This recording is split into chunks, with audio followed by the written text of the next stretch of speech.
To the globe, this is World Newsfeed, bringing you the biggest stories shaping our times. Good morning, I'm Raine Musñgi. Let's dive into the headlines making a global impact.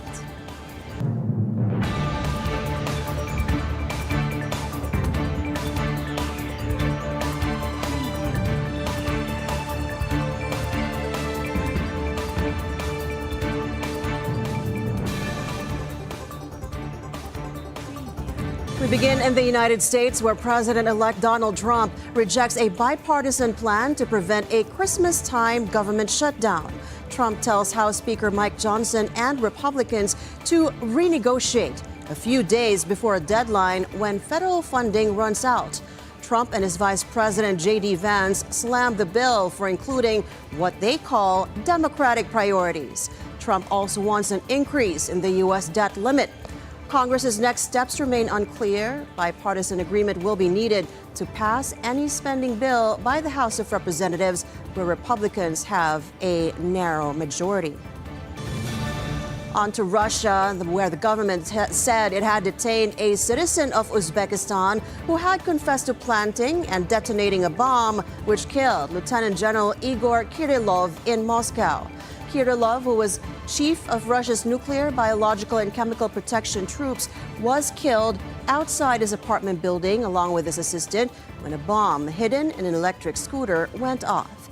In a video of the confession published by the Baza news outlet, which is known to have sources in Russian law enforcement circles, the suspect said he had come to Moscow at the orders of Ukraine's intelligence services, bought an electric scooter, and then received an improvised explosive device to carry out the hit months later. He says Ukraine had offered him $100,000 for his role in the murder and residency in a European country. Russian investigators said they were identifying other people involved in the killing. Kremlin spokesman Dmitry Peskov said Ukraine is using the methods of terrorists. It is now obvious who are the instigators, who are the organizers of this terrorist act. It is reaffirmed that the Kiev regime does not shy away from using terrorist methods. We clearly understand who our enemy is, what it is capable of, and this once again justifies our actions during the special military operation. Meanwhile, a NATO command in the German city of Wiesbaden, set up to assist Ukraine, is now functional. The alliance's Secretary General Mark Rutte said the command center is for the security assistance and training for Ukraine. In his meetings in Brussels with NATO's chief and European leaders, Ukraine's President Volodymyr Zelensky said they were a good opportunity to discuss security guarantees for Ukraine and for them to have a united position on how to strengthen Ukraine as it battles Russia. And I think it's a very good opportunity to speak about security guarantees for Ukraine for today and for tomorrow, as you said. Well, almost everything said. But it's really very important that to use these 2 days in Brussels to meet with all our partners and to have the same, what is very important, not divided, the same joint position of Europe. At a meeting of NATO foreign ministers in Brussels earlier this month, allies committed to providing more ammunition and air defenses as Russia expands its aggression with North Korean support. Allies remain committed to delivering on the financial pledge of 40 billion euros in security assistance for Ukraine this year. And the NATO command in Wiesbaden for security assistance and training for Ukraine is now up and running. But we must go further to decisively change the course of this war. Still in Brussels, German Chancellor Olaf Scholz said any escalation between NATO and Russia must always be prevented. Scholz is due to meet with several EU heads of state and government and the NATO Secretary General for an informal discussion on Ukraine. One thing is very clear. We must always proceed in the right order. And the right order is that Ukraine must first define for itself how we want to get into a situation and what its goals are in relation to a peace that is not a dictated peace. We must, in supporting Ukraine and precisely because we support Ukraine so strongly, We must always prevent an escalation of the war between Russia and NATO, and that is precisely one concern I am pursuing here. A United Nations relief coordinator says the worsening energy situation in Ukraine could lead to an exodus. That's as Ukraine has made it plain for months that it would not extend the gas transit plan with Russia. 2 weeks remaining before the gas transit deal with Russia expires. Just in the last 2 completed months alone, the conflict has resulted in the displacement of 40,000 locals. The UN warned that those numbers could grow. Systematic attacks on energy infrastructure endanger and harm patients and health workers due to power outages. They deny patients access to life-saving medical care. If power cuts become more widespread, it may be the tipping point for people to leave their areas of origin within Ukraine, at least possibly across borders. Back in North America, Canadian Prime Minister Justin Trudeau likens the internal strife within his ruling Liberal Party to a family spat. His comments come as some Liberal MPs have called for Trudeau to leave office after the abrupt resignation of his Finance Minister, Chrystia Freeland, on Monday, a month before the inauguration of a new U.S. administration that could impose crippling sanctions on Canadian exports. Freeland quit Monday after Trudeau offered her a lesser position. She said his wish to increase spending could endanger Canada's ability to withstand the damage done by the tariffs that U.S. President-elect Donald Trump is threatening to impose. Unhappy Liberal Party legislators, some of whom have been calling on Trudeau to quit for months, met on Monday in Ottawa to vent their frustration. The Liberals are trailing badly behind the Conservative Party in the polls ahead of an election that must be held by late October 2025. Trudeau has until now ruled the idea of resigning, but if pressure on him mounts significantly, analysts said the results could be unpredictable. It's hard not to feel happy when we're like this, among Liberals, among family, because that's what we really are. A big family. Now, like most families, sometimes we have fights around the holidays. But of course, like most families, we find our way through it. As a country, we've gone through a lot these past years. The pandemic, inflation, so much conflict and suffering around the world, international law being trampled, the very foundations of democracy being attacked. I've been wondering, is there such a thing as precedented times? And if so, could we please have some of those? When I look at you tonight, I'm reminded of the strength of our party, of our history. We're the grits. On est le rouge. We've lived and led through 150 years of Canadian history.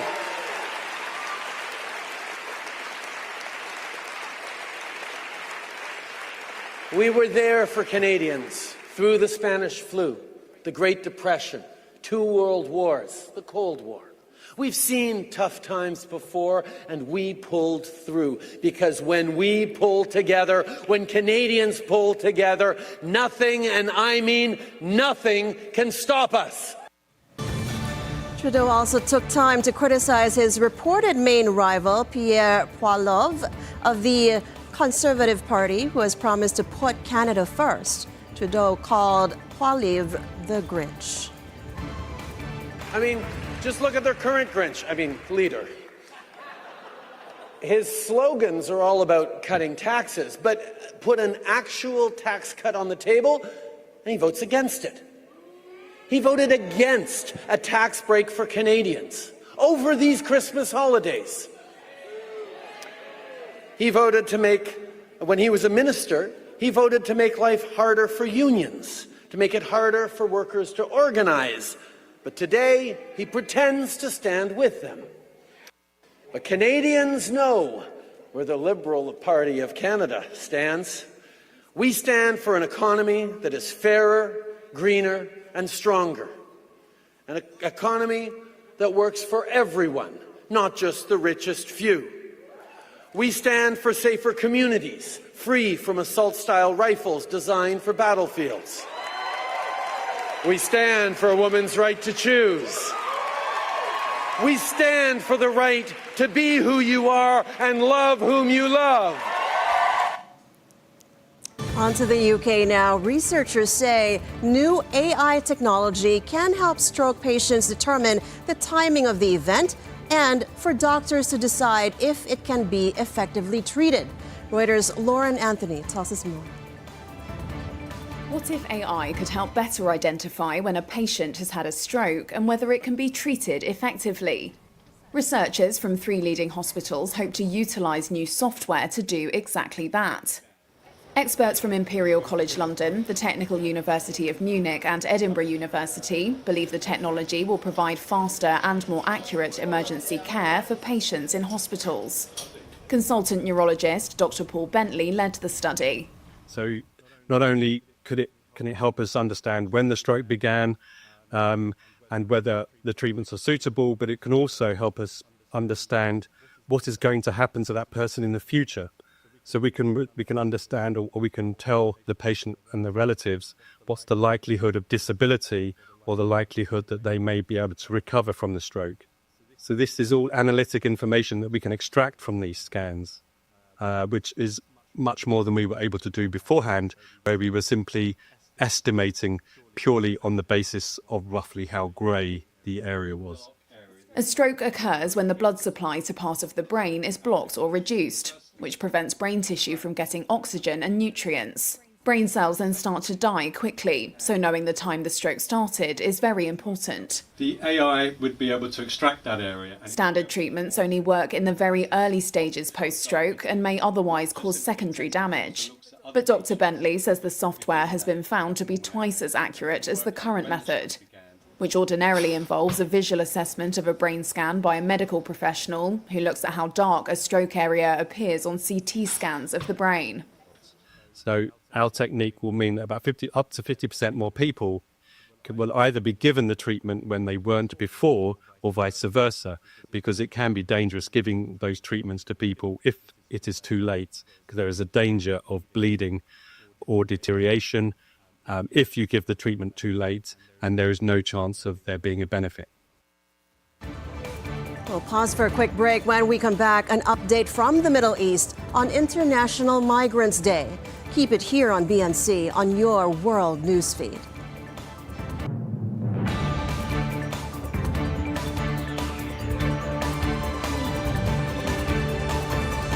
Magandang gabi, ako po si Pinky Webb. Ako naman si Corina Sanchez Rojas. Simulan na natin ang agenda. We're not confident with numbers, ma'am, because impeachment is a legal process and a political activity. The PSA recently informed us, Mr. Chair, that all non-existent need warships. It will be provocative and will be seen as an escalation. We don't do that. The Philippines does not escalate tension. Sa bawat issue, may anggulo at ang balita, may agenda.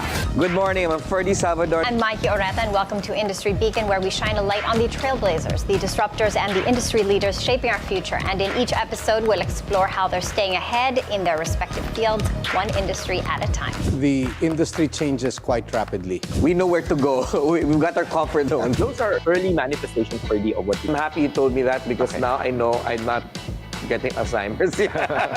Industry Beacon on BNC, the Bilyonaryo News Channel.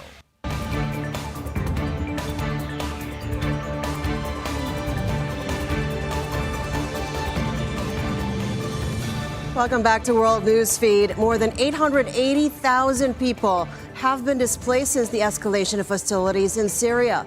The United Nations Office for the Coordination of Humanitarian Affairs said in a report on Monday that those fleeing fighting in Syria must be allowed to do so freely and safely and to voluntarily return when the situation allows.